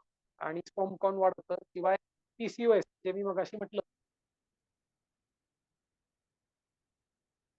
होतं की PCOS मध्ये हे इन्फर्टिलिटीचं खूप मेजर लिडिंग कॉज आहे. तर मुलींमध्ये PCOS प्रिव्हेंट करण्यासाठी लिटिल मिलेट सेवन करायला रिच इन फायबर, प्रोटीन आणि आयर्न. तर भातली, बर्नयार्ड हे पण असं फायबर, प्रोटीन आणि आयर्न आणि मिनरल रिच अशा प्रकारचं धान्य आहे. त्याच्यामध्ये पण अँटी कॅन्सर प्रॉपर्टी आहे. लिव्हर आणि युट्राईन कॅन्सर काम करतं. याचं सगळ्यात महत्वाचं जी ऍक्टिव्हिटी आहे ती म्हणजे लिव्हर आणि gall bladder cleansing activity. Liver आणि पित्ताशय म्हणजे गॉल ब्लॅडर क्लीन करण्याचं काम करतं. मग अशा आपण बघितलं की लिम्फॅटिक सिस्टीमला बूस्ट करण्याचं काम देखील कोडो मिलेट हे बोन मॅरोला बूस्ट करतं. तसंच बर्नयार्ड मिलेट हे लिव्हर आणि युरिनरी ब्लॅडरला क्लीन करतं, गॉल ब्लॅडरला क्लीन करतं, युरिनरी ब्लॅडरला पण क्लीन, मूत्राशयाला पण क्लीन. अशी याची क्लिन्झिंग ऍक्टिव्हिटी आहे. म्हणजे याला कावळीचं अन्न पण म्हणतात, पण म्हणतात त्याला. आणि हे लिव्हर आणि युट्राईन कॅन्सर. मित्रांनो, proso millet rich in protein, rich in fibre. मला असं वाटतं की ही जी सगळे मिलेट आहे हे साबुदाणा बंद करून सगळ्या प्रकारचे मिलेट हे उपवासासाठी चालतील असं डिक्लेअर करायला पाहिजे. कारण की जी काही आपण आता सगळी धान्य बघितली ही पचायला हलकी पण आहे, पौष्टिक पण. आणि उपवास म्हणजे जवळ, वास म्हणजे सहवास, ईश्वराचा सहवास. तो एकादशी दुप्पट घाशी वडे भजी किंवा आपले तळणाचे पदार्थ खाऊन तो आपल्याला त्याच्याने ईश्वराचा कुठे आपल्याला आठवण राहणार नाही. तर ते हलके अन्न. पण त्या काळातले लोक जे श्रमजीवी होते त्यांना हलका अन्न कसं काय काम करतील म्हणून अशा प्रकारचा आहार त्यांनी शोधून काढला. ते पचायला खूप हलके असते आणि ते एनर्जी मात्र खूप मोठ्या प्रमाणात देते. तर हे पदार्थ जे आहेत ते पचायला हलके पण एनर्जी खूप देणार आहेत. म्हणून त्या काळातल्या लोकांनी वरई, भगर वगैरे अशी पदार्थ शोधले. त्यांनी उपवासासाठी सेवन केलं. साबुदाणा हा पदार्थ आपल्याकडे तर नाहीच आहे, तर तो आर्टिफिशियली नंतर तयार केला जातो. त्यामुळे अशा पदार्थांचं सेवन उपवासाला सुरू केलं गेलं पाहिजे असं मला ते काय होतं की ही सगळी थेरी एकीकडे आहे. कारण थेरी सगळ्यांनाच माहिती असते. माझ्यापेक्षा अनेक तज्ञ आज एक लेक्चर ऐकत असतील, त्यांनी फेसबुक आणि वेगवेगळ्या युनिव्हर्सिटी मधून अखंडपणे ते ज्ञान रोज घेत असतात आणि रोज त्या पण ते ऐकत असतील किंवा रीड मोर जे अनेक पोस्ट त्यांच्यापर्यंत पोहोचत असतील. त्यांचं नॉलेज समृद्ध झालं असतं. परंतु प्रॉब्लेम काय होतो की हे सगळं नॉलेज जे आहे ते पुस्तकामध्ये राहतं आणि प्रॅक्टिकल उतरायला गेलं की ती शिक्षिका रोज आहारामध्ये पहिलीला शिकवते किंवा आहारामध्ये भाज्यांचा आणि पदार्थांचा खूप समावेश असला पाहिजे असं ज्ञान देते. ते घरी जाऊन पुन्हा खिचडी. तर हे सगळं एकदा इयत्ता पहिलीमध्ये काळा केला आणि नंतर आपण ते विसरून जातो. पुढे काहीतरी याचं युटिलायझेशन व्हायला पाहिजे. आज जे काही मी काय शेअर करतो याचं युटिलायझेशन करताना बरेच महिला म्हणत असतील की तुम्हाला सांगायला काय आमच्या घरात त्याचं कन्झम्पशन कोणी करत किंवा आमच्या घरात कोणीच खात. थोडक्यात काय, आपल्याला कोणाला बदलायचं नाही. आपल्याला आपल्या स्वतःच्या कुकिंग आयडियाज काहीतरी इनोव्हेशन करून तयार करावं. जेणेकरून याचं कन्झम्पशन होईल. कारण आजच्या काळामध्ये जे काही जंक फूडचे अवेलेबिलिटी आहे इतक्या मोठ्या प्रमाणामध्ये आहे की तुम्ही आम्ही याला किंवा ऍडव्हर्टाइजमेंट आणि त्याचा सगळा जो प्रोपगंडा चाललेला आहे त्यामुळे जो आपल्या मुलांवर पगडा पडतोय तर त्यांना आपण चेंज करू शकतो. तर आपल्याला काय करायला लागेल की काहीतरी आपल्या कुकिंग मध्येच काही इनोव्हेटिव्ह आयडियाज वापरावा. आपल्याला काय करायला लागेल चविष्ट आणि पौष्टिक आणि पविष्ट आणि पौष्टिक आणि चविष्ट याची सांगड घालता येईल का आपल्याला. म्हणजे जे पदार्थ आज आपण चविष्ट म्हणून खातोय त्याचा इन्ग्रेडियंट आपण आज पौष्टिक अशा तृणधान्यांनी युक्त असे पदार्थ बनवू शकतो का ते कसं आपण थोडक्यात बघू.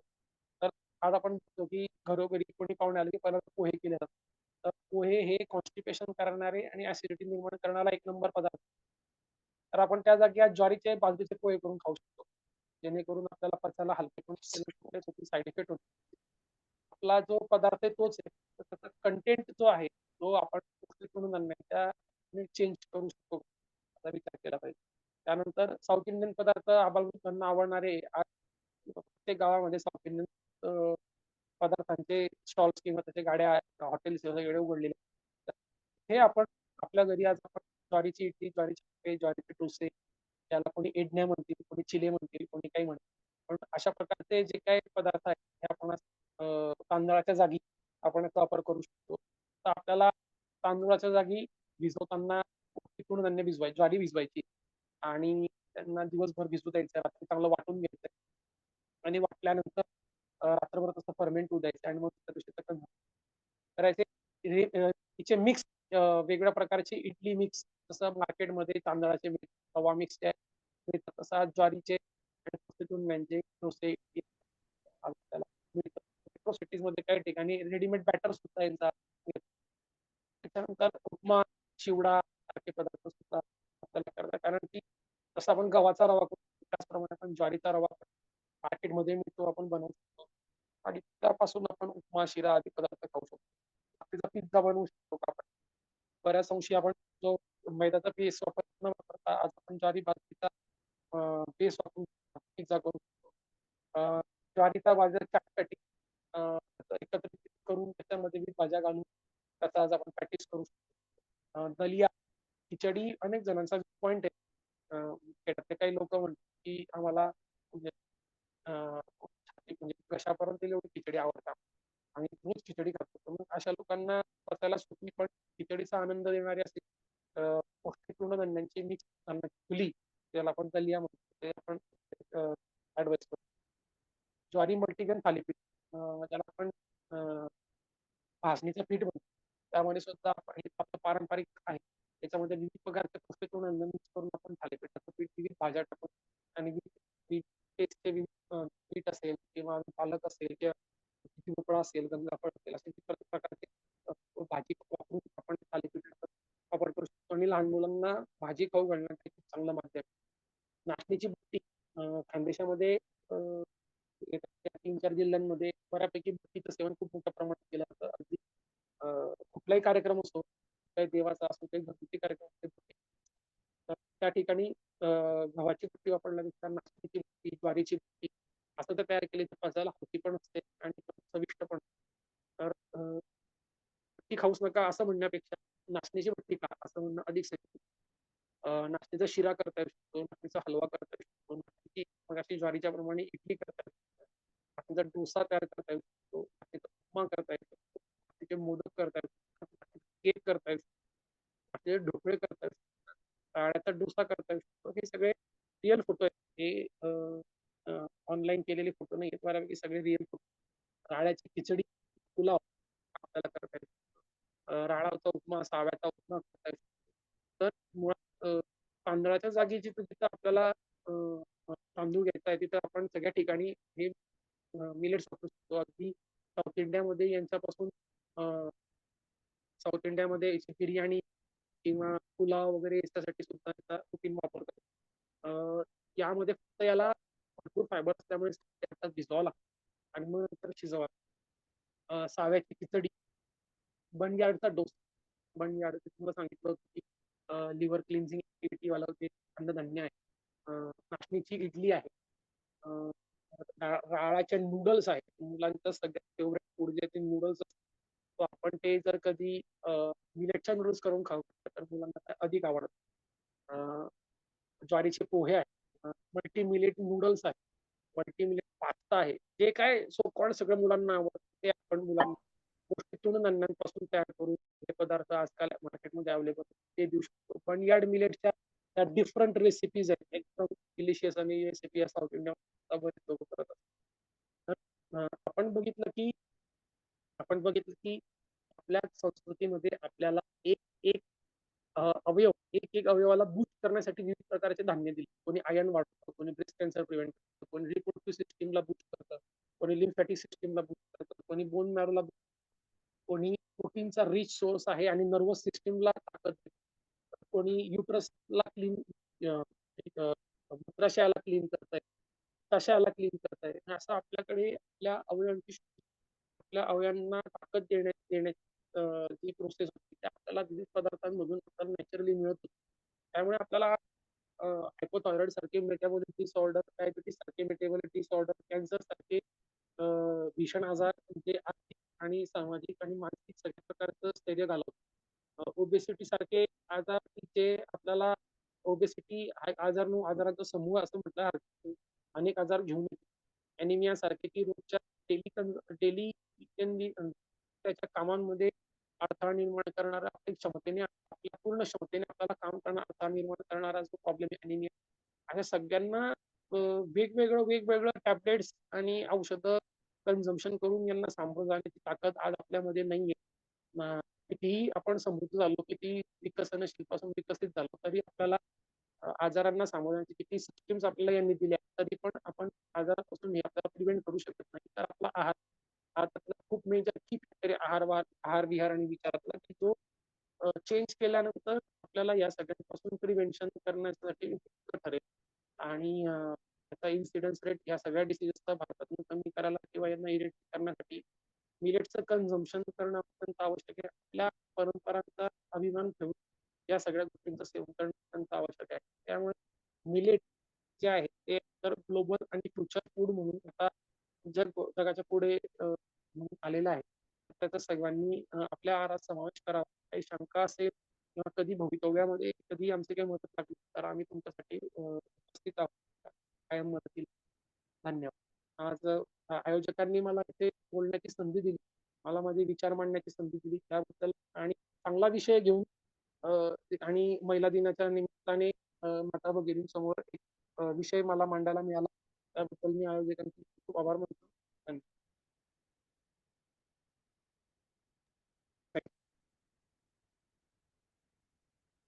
खूप खूप धन्यवाद सर. खूप छान आणि सोप्या पद्धतीमध्ये तुम्ही आज मिलेटचे महत्व आणि मिलेट युक्त आहार आपण कसा घ्यावा या पद्धतीने आपल्याला समजवलेलं आहे.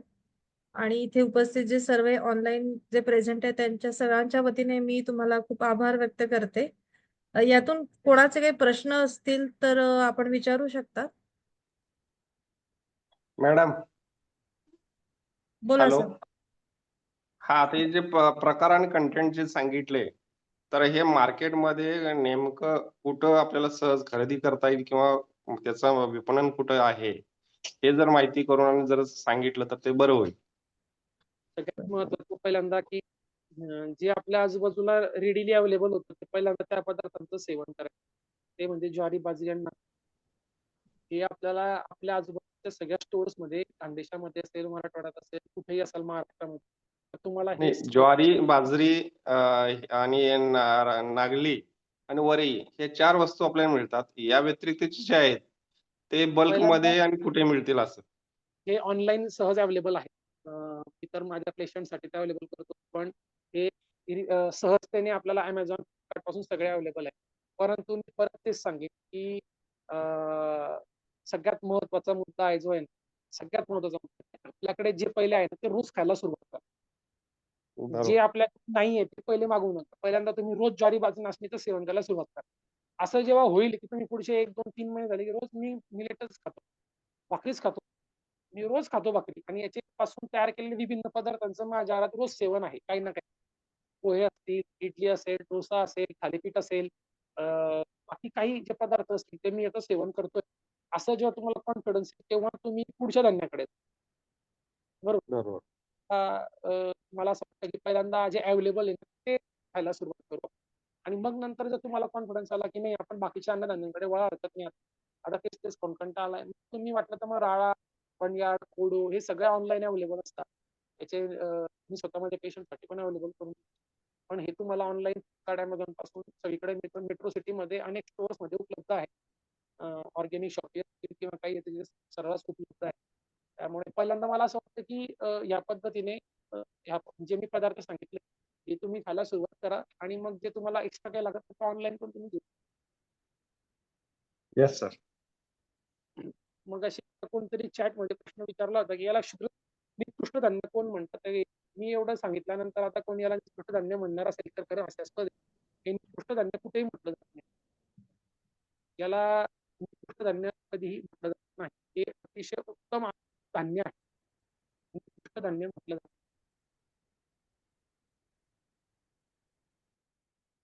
अजून कोणाला काही विचारायचं मला वाटतं प्रश्न असा होता की याला निकृष्ट धान्य का म्हटलं जातं. ते म्हटलंच जात नाही पहिल्यांदा नाही कोणीतरी असं टाकलं तर त्याचं उत्तर असं आहे की अज्ञान. तर त्यांना अज्ञान असलं की मग त्याला निकृष्ट धान्य म्हटलं जातं. ऍक्च्युली मी म्हटलं तसं याला निकृष्ट म्हणण्याचं कारण असं असेल की कदाचित त्यांनी ट्रान्सलेशन केलं असेल याला संस्कृत मध्ये टर्म आहे क्षुद्रधान्य म्हणून तर मुळात आपण संस्कृतचा बऱ्याच वेळा आपण काय म्हणतात अपभ्रंश करून त्याचं काही पण त्याचं नॉलेज म्हणून वापर करतो क्षुद्राचा अर्थ जसं आपण क्षुद्र लोक किंवा क्षुद्र धान्य असं जे म्हणतो तर क्षुद्राचा अर्थ जे त्यांनी तुम्हाला ज्यापेक्षा निकृष्ट असं नाहीये क्षुद्राचा अर्थ छोट आयुर्वेदात किंवा संस्कृतमध्ये क्षुद्र याचा अर्थ छोट निकृष्ट नाही कदाचित त्याच्यामुळे त्यांचा गैरसमज झाला असेल निकृष्ट असा त्याचा अर्थ नाही क्षुद्र म्हणजे छोटे काम असू शकतं छोटे काम करणारे क्षुद्र तसं छोटं धान्य म्हणून ते निरुपयोगी असं नाही तर प्रचंड उपयुक्त छोटे पण अत्यंत उपयुक्त असं धान्य असं म्हणता येईल. ते तृण फूल म्हणजे लहान फूल. हा क्षुद्र म्हणजे लहान फुलाला तृणफूल असं म्हणतात. हा तृणफूल म्हणू शकता किंवा क्षुद्र म्हणू तृणफूल लहान त्याचा अर्थ. क्षुद्र म्हणजे लहान. आणि अजून प्रश्न आला की मिलेट सोप करून सेवन करायचे असं म्हणतात ते कसं करायचं तुम्ही जसं 7 तास कुठले तांदूळ भिजवून ठेवतात आणि मग नंतर वाटतात तसं कुठलंही ज्वारी बाजरी नाचणी तर तुम्हाला याच्यापासून विविध पदार्थ तयार करायचे असतील खिचडी असेल फुली असेल काही करायचं असेल थोडं भिजवून ठेवणं आवश्यक आहे कारण त्याच्यात फायबर जास्त असल्यामुळे त्याला वॉटर सोप करून नंतर ते शिजवणं सोपं जातं म्हणून जे राळा कोडो मिलेट वगैरे जे अशी बारीक धान्य याच्यात ज्वारी बाजरीपेक्षा जास्त फायबर आहे त्याला शिजवण्याला खूप वेळ म्हणून त्याला भिजवावं त्याच्यात बिर्याणी पुलाव खिचडी भात काही करायचं असेल तर त्याला 7-8 तास भिजवावं लागतं म्हणजे रात्री करायचं दुपारी भिजवावं लागतं सकाळी करायचं तर रात्री भिजवावं अजून कोणला काही प्रश्न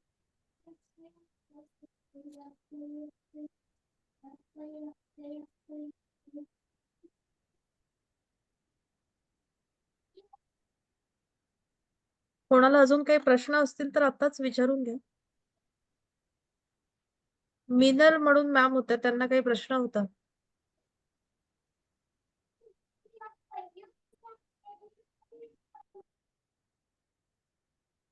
त्यांनी विचारलंय सोप करून ठेवायचं झालं त्यांचं प्रश्न अजून